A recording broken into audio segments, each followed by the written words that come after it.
The Guardian of Hope Station.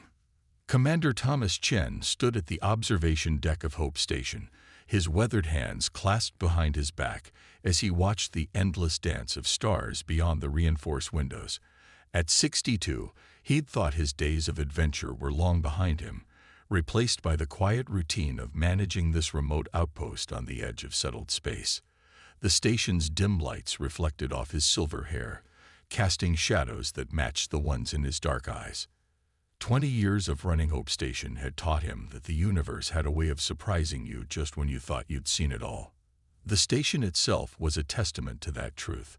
What had started as a simple refueling point had evolved into a sanctuary for displaced species from across the galaxy, earning it the nickname, the Last Hope, among those who sought refuge here. The station's warning system broke through his contemplation with an urgent chime.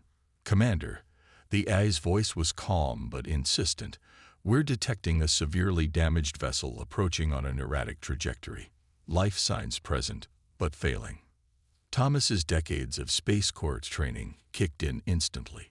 "Launch rescue pods Alpha and Beta. Direct them to intercept and stabilize. Have Medical Bay 3 prepped for possible xenobiological casualties."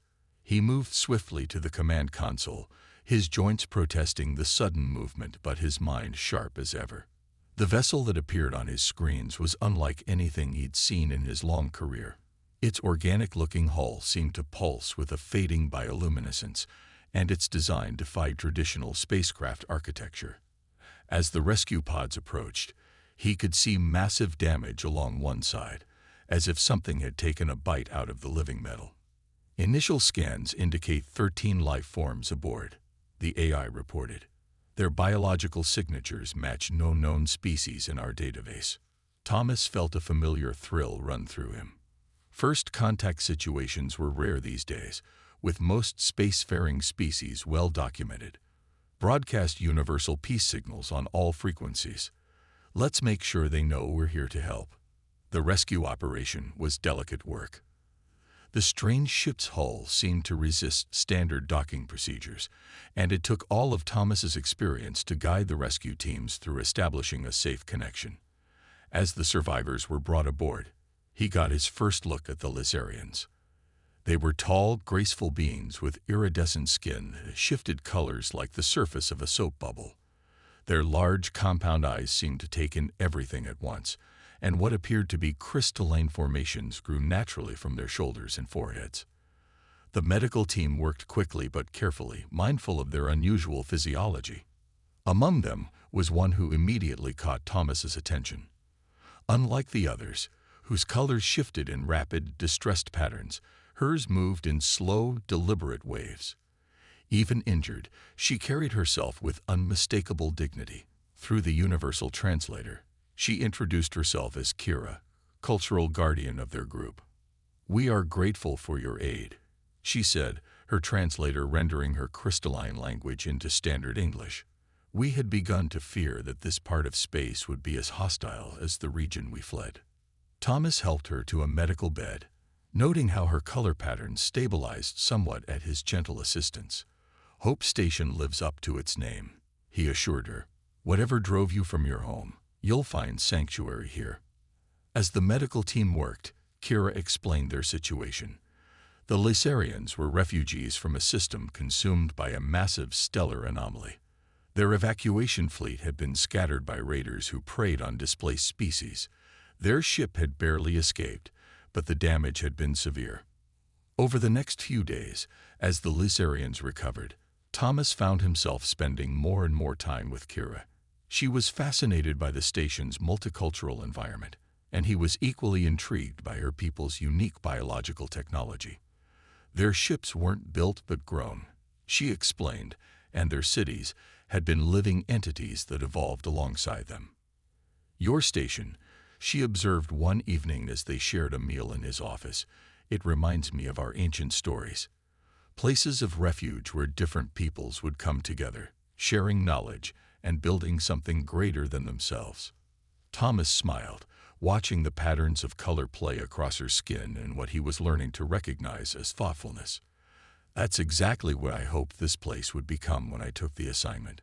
Most thought I was crazy, taking a post so far from civilization. But I believe there needed to be somewhere that any species could come and find help, no questions asked. And yet you maintain order, Kira noted, her colors shifting to a tone he hadn't seen before. I've observed how you handle disputes between different species, how you find ways for vastly different cultures to coexist peacefully. It's impressive. Thomas felt an unexpected warmth at her praise, one that had nothing to do with his usual pride in the station's success. There was something about Kira that made him see his life's work through fresh eyes. Her presence brought new energy to his daily routines, and he found himself looking forward to their conversations in a way he hadn't anticipated. As the Lizarians began to integrate into station life, Thomas realized that his comfortable, predictable world was shifting. He'd helped countless refugees over the years, but something about this group, about Kira, felt different. Perhaps the universe wasn't finished surprising him after all. Little did he know that this was just the beginning of a journey that would change not only his life, but the future of human-alien relations across the galaxy. The arrival of the Lizarians at Hope Station would prove to be more than just another rescue mission. It would become the first chapter of an extraordinary story that would be told for generations to come. Breaking through barriers. The first real test of Thomas and Kira's developing relationship came 3 weeks after the Lizarians' arrival at Hope Station. A dispute had broken out between a group of Veridan merchants and newly arrived Lizarian artisans who had begun selling their biocrystalline sculptures in the station's marketplace. Thomas found Kira in the hydroponics garden, her skin shifting through shades of deep blue that he'd learned indicated concern. The garden had become her favorite place on the station, its lush greenery reminding her of the living cities she left behind. "Your people's art is causing quite a stir," he said, settling beside her on a bench overlooking the tomato plants. "The Veridans claim it's affecting their crystal display technologies. Something about resonant frequencies." Kira's colors rippled with what Thomas now recognized as frustration. "Our art is part of who we are, Commander. It's how we process grief, how we maintain our connection to our lost home. Asking us to stop creating is like asking us to stop breathing." Thomas watched a drop of condensation fall from a leaf above them, and the Veridans' concerns about interference with their equipment are valid too. Their trading contracts predate your arrival. On our world, conflicts like this were resolved through the harmony ritual, Kira said, her crystalline formations catching the garden's artificial light. Both parties would join in a color sharing, experiencing each other's emotional frequencies directly. But I suppose that's impossible here. Thomas was quiet for a moment, his mind working through possibilities. "Maybe not impossible," he said finally. "Just different. Would your people be willing to modify their art? Not stop creating, but perhaps adjust the resonant frequencies?" Kira's colors shifted to a questioning pattern. "Modify? How?" "The station's engineering team has been studying your biocrystalline technology. Fascinating stuff. They believe they could develop a dampening field that would allow your people's art to exist without interfering with Veridan tech. It would require some adaptation from both sides, but it would preserve both traditions while allowing them to coexist." Kira finished, her colors brightening. "A true harmony, achieved through technological means rather than biological ones. Commander, you continue to surprise me." Thomas felt that now familiar warmth again at her praise. "Please, call me Thomas. After all these late-night problem-solving sessions, I think we're past titles." Her colors shifted to a new pattern, one he hadn't seen before, something like sunrise captured in living tissue. "Thomas," she said, testing the name. "Yes, I suppose we are." Over the next few days, they worked together to implement the solution. Thomas was impressed by Kira's diplomatic skills as she convinced her more traditional artists to accept the modifications. She, in turn, admired his practical approach to problem-solving and his ability to bring opposing sides together. But as they spent more time together, Thomas began to notice subtle changes in their interactions. Kira's color patterns would shift uniquely when he entered a room. He found himself making excuses to seek her counsel on matters he could have handled alone. Their conversations stretched longer, drifting from station business to personal histories and philosophical discussions. One evening, as they celebrated the successful resolution of the marketplace dispute, Kira shared something unexpected. In our culture, she said, her colors shifting to deep, intimate purples, leadership was always shared between two beings, one to maintain our traditions, one to guide us forward. We believe that wisdom required both preservation and adaptation. Thomas understood the weight of what she was telling him. Your people must miss having that balance.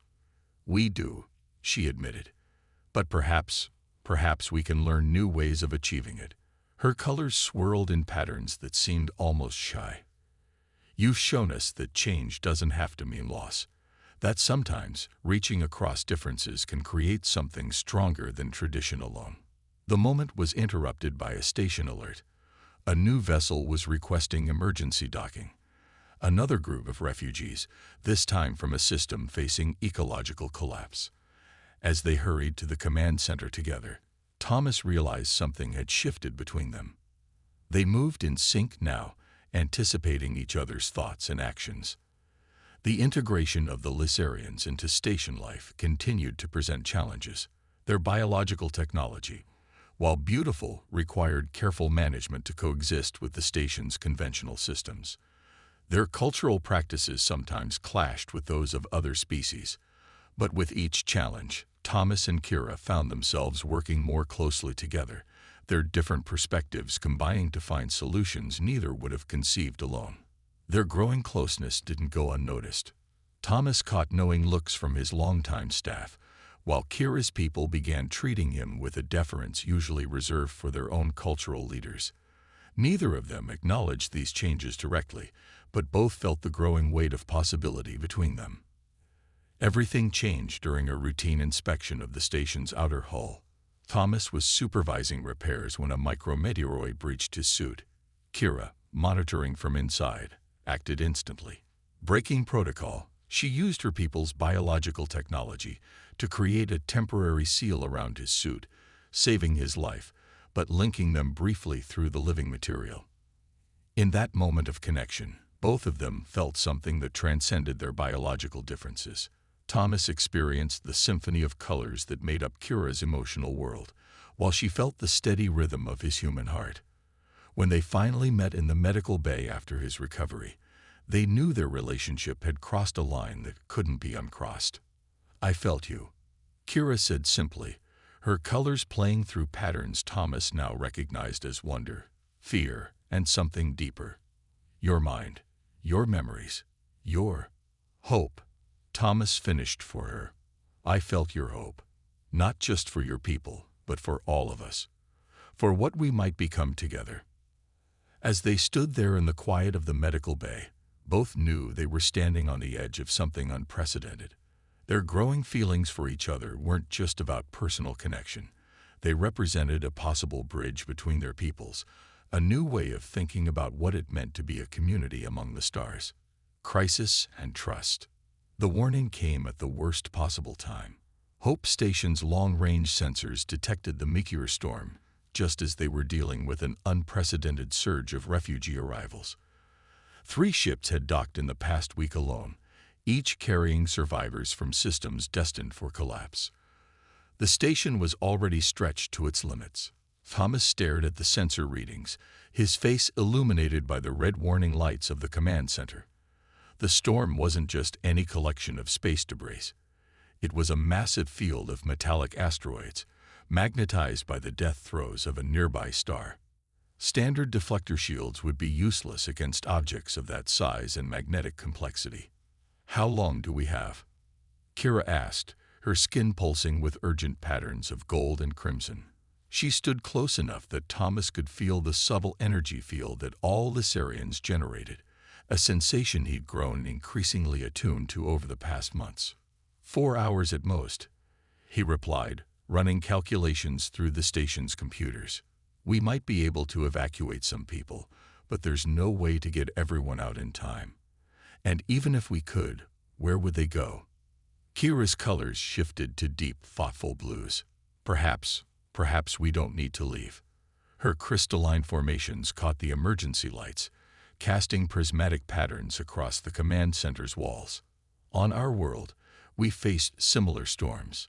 Our cities survived by adapting, becoming part of the magnetic flow rather than resisting it. Thomas turned to her, seeing the idea forming in her mind. You're thinking of using your biotechnology on this scale, with modifications, she said, her colors brightening with growing conviction.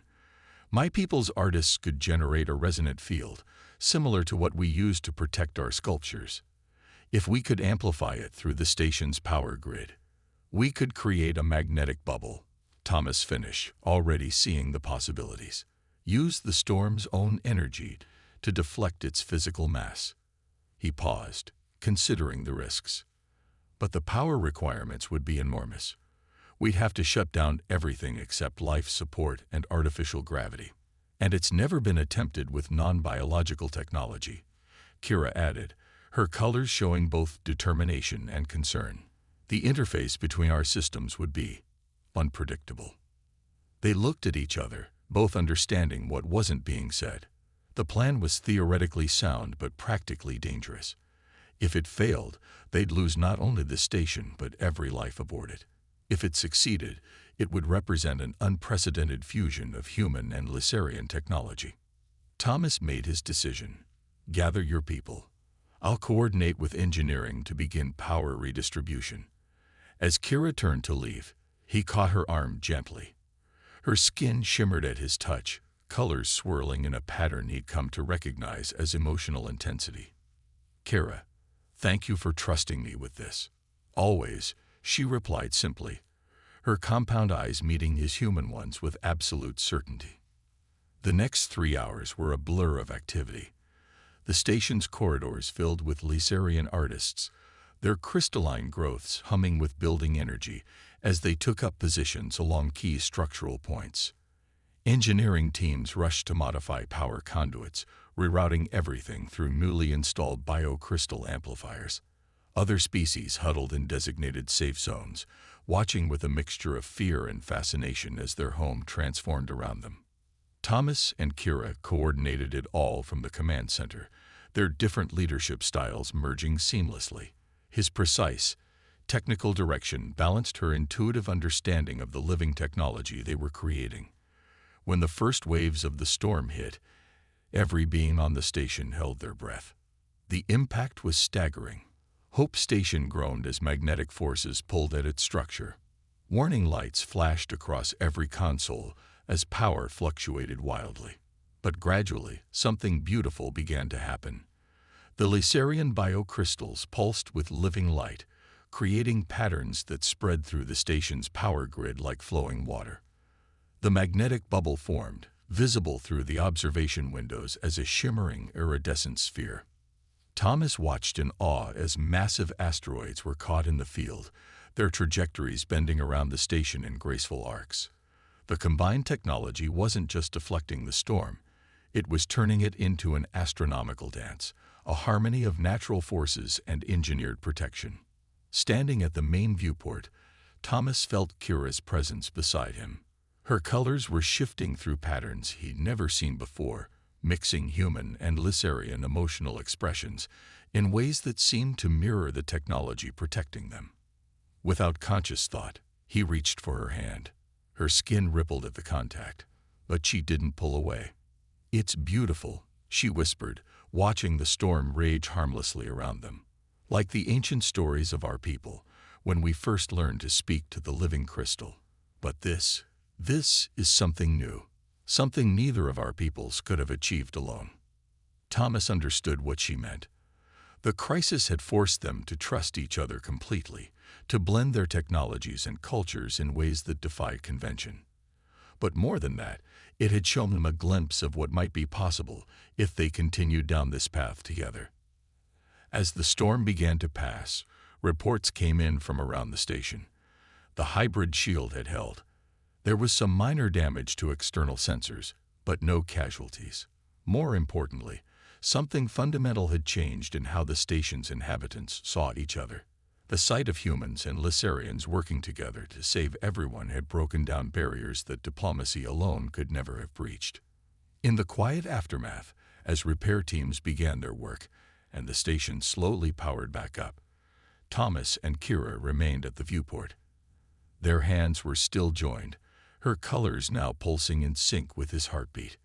Neither spoke of what had passed between them during the crisis, but both knew their relationship had crossed another threshold. They had seen each other's true strength, true vulnerability, and true potential. The universe, it seemed, had more surprises in store for Hope Station and its unlikely guardians. As they watched the last traces of the storm fade into the distance, both Thomas and Kira wondered what other possibilities awaited them in the vast expanse of space and in the uncharted territory of their growing love. Traditions and changes. News of the successful defense against the meteor storm spread quickly through the galactic communication networks. Hope Station, already known as a sanctuary for displaced species, became something more, a symbol of what was possible when different cultures truly collaborated. But for Thomas and Kira, the aftermath brought challenges they hadn't anticipated. The first signs of trouble came from the Lysarian Council of Elders, who had finally managed to establish contact from their scattered refugee fleet. Their message was clear. While they appreciated Commander Chen's assistance, the growing personal connection between their cultural guardian and a human was unprecedented. Traditional Lysarian law required that guardians mate only with their own kind to preserve the purity of their bioresonant abilities. Thomas found Kira in their now shared sanctuary, the hydroponics garden. Her colors were muted, showing the strain of the past few days. "They want me to return to the fleet," she said without preamble, "to take my place among the other guardians and help rebuild our culture in its traditional form." He sat beside her, noting how her colors automatically brightened at his proximity despite her distress. "And what do you want?" "I want." Her colors swirled in complex patterns of emotion. "I want what we proved possible during the storm. The blending of our ways, the creation of something new." She turned to face him fully. "I want you, Thomas. But I also have a duty to my people." The human side of the equation wasn't much simpler. While most of the station's crew supported their relationship, messages from Earth expressed concern about the diplomatic implications. Some worried that such a close personal alliance between the station's commander and a refugee leader might compromise his objectivity. Others feared the biological implications of human-Lysarian relations, despite medical assurances that their physiologies were compatible. "Perhaps," Thomas said carefully, "we need to show them rather than tell them." He took her hand, watching the now familiar ripple of colors across her skin at his touch. "Your people value harmony above all else, right? And humans respect practical results. Let's give them both." Together, they developed a plan. Rather than fighting tradition, they would honor both cultures while demonstrating the benefits of their union. They began by inviting the Lysarian elders to witness the practical applications of their combined insights. The station's engineering team, working with Lysarian artists, had already begun implementing permanent improvements based on their crisis innovations. Biocrystal resonators enhanced traditional power systems, while human-computer interfaces helped Lysarian technology achieve new levels of precision. Each advance proved that their peoples were stronger together than apart. But it was in the small, personal moments that the true power of their relationship became clear to others. During a diplomatic dinner with representatives from both species, Thomas unconsciously responded to Kira's color patterns, just as she had learned to read his subtle human expressions. Their ability to bridge their biological differences had evolved into something that appeared almost magical to observers. "Watch them," one of the Lysarian elders remarked to a human diplomat. "They move like a binary star system, each influencing the other's path while maintaining their own nature." The human diplomat nodded thoughtfully. "It reminds me of old Earth tales of star-crossed lovers who changed their societies by proving that love transcends boundaries." Yet challenges remained. During a routine maintenance check, a power fluctuation caused a brief crisis in the station's life support systems. Some critics immediately blamed the hybrid technology, calling for a return to traditional systems. Thomas and Kira faced the criticism together, demonstrating how their combined approach actually helped them resolve the issue faster than either system could have alone. Their personal moments became increasingly precious amid the political maneuvering. Late one night, as they stood watching the stars from the observation deck, Kira shared a revelation. "My people believe that our colors show our true selves, beyond any words or actions," she said, her skin glowing with deep, intimate hues. "When I'm with you, I see colors I never knew I could make. You've expanded my very way of being." Thomas smiled, remembering how far they'd come from their first meeting. "And you've taught me to see the world in entirely new ways. Every day, you show me possibilities I never imagined." Their conversation was interrupted by an urgent call. Another refugee ship had arrived, this one carrying survivors from multiple species.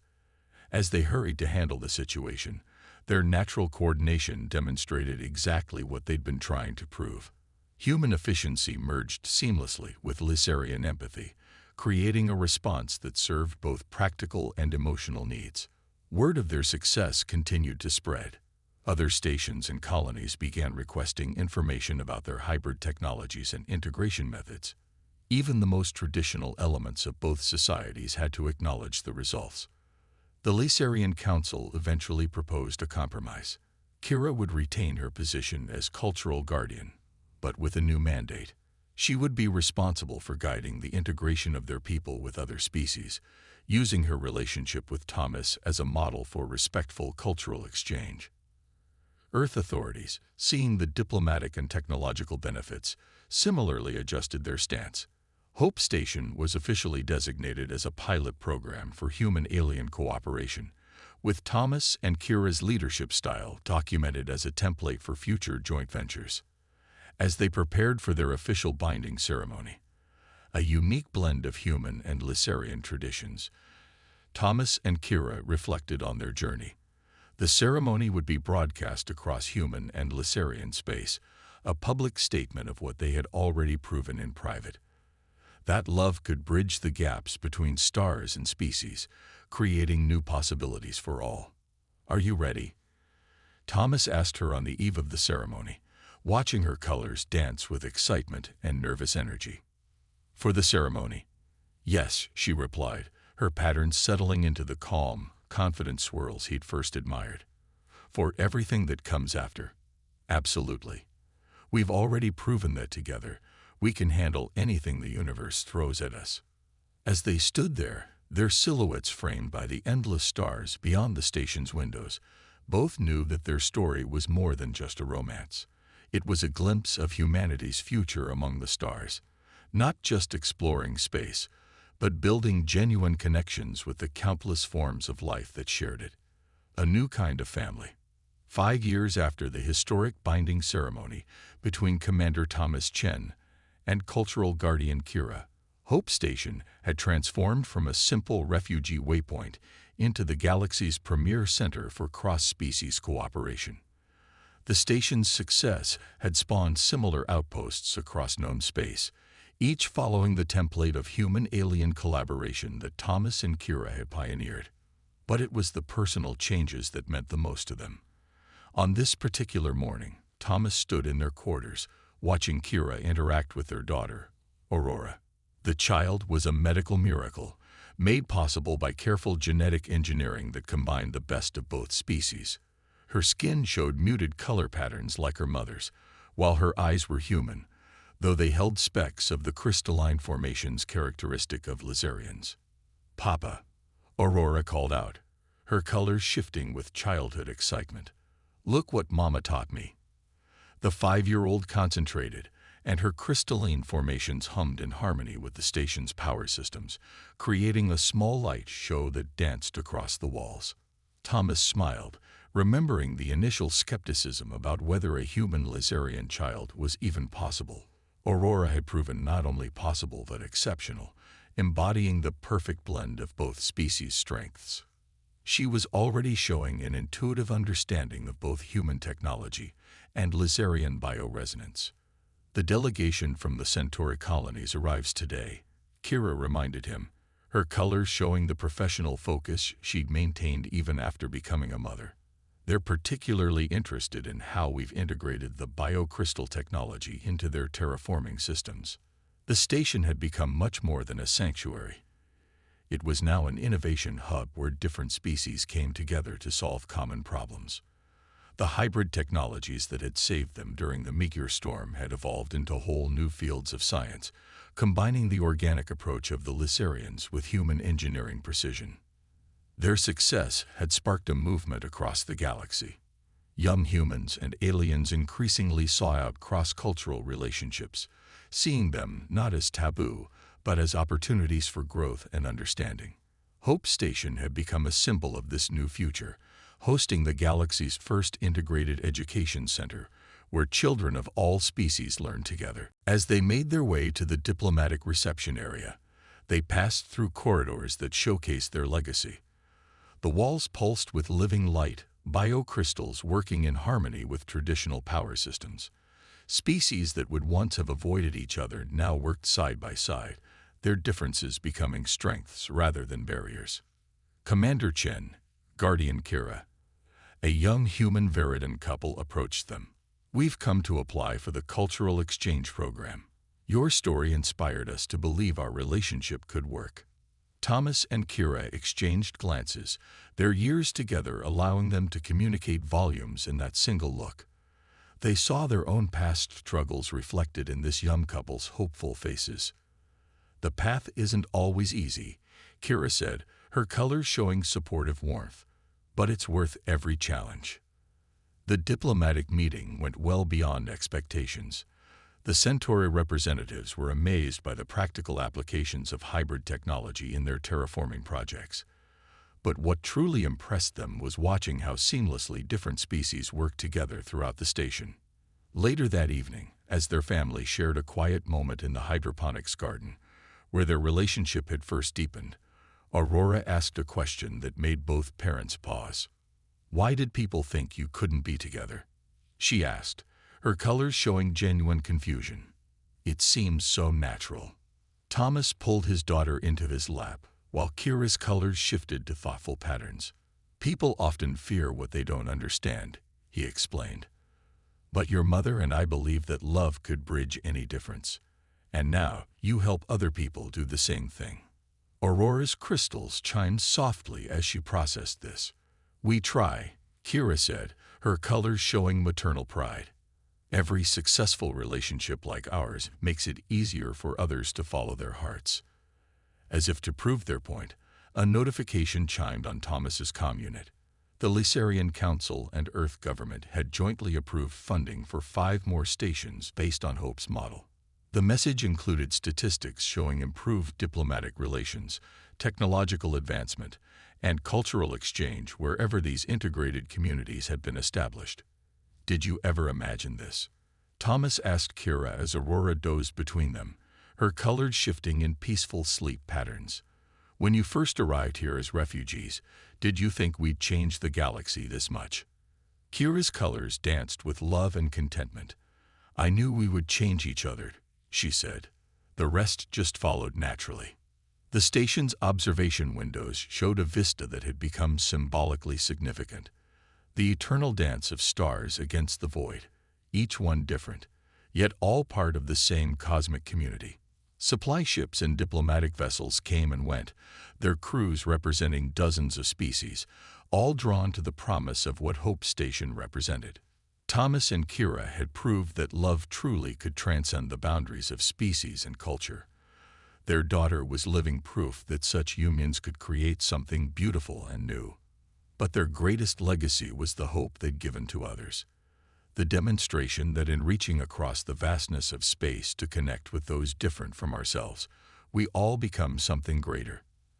As the artificial night cycle began, casting the station in gentle twilight, Thomas and Kira stood together at their favorite viewport. Aurora slept peacefully in her room, her dreams filled with the infinite possibilities her parents had helped create. The station hummed around them, its hybrid systems singing a harmony of human and Lysarian technology. "We should visit Earth soon," Thomas said, watching a ship gracefully dock in the distance. Your parents would love to see how Aurora's crystals are developing. And the council has requested we speak at the New Harmony Conference, Kira added, her colors showing anticipation. They want us to share our vision for the future. Thomas smiled, taking her hand and watching the now familiar play of colors across her skin. I think we've done more than share a vision, he said. We've made it real. Together they looked out at the stars, knowing that somewhere out there, countless other couples were following the path they'd pioneered. Their love had done more than unite two people. It had shown the galaxy a new way forward, proving that the greatest adventures come not from exploring space, but from bridging the distances between hearts, no matter how different they might seem.